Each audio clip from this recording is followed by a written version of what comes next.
देखियो काल ही आई के वीडियो में कते फर्क है से देखियो। काल ही यानी पूरा पोखर में 2-3 जगह आदमी लागल रहे, लेकिन आई जे अहाँ के देखबै छी आई कते जनसंख्या बढ़ गए घाट बनबो के लेल। अच्छा है समय नहीं छै, अब समय कनिकबो नहीं रहलै है।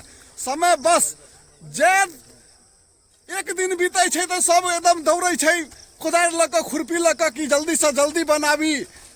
मौसम सेहो कनिक छाह केने छथिन भगवान, रौदा नहीं उगि रहल छै, ताहि लऽ कऽ आरो चिंतित सब घाट बनबय वाला सब छथि जे कि केना कऽ सुखेतै, केना निपेतै, केना की हेतै। सब गोटे एकदम धरफरायल छथि, देखते छियै जतै छथि ओतै काज कऽ रहल छथि। तऽ राणा माई के घाट बनि रहल छै आ अहूँ सब जतऽ कतौ छी आब समय नहीं छै, घाट जल्दी से जल्दी बनाबऽ के प्रयास करियौ, कियाकि आब पूजा के दिन एकदम नजदीक आबि गेल छै।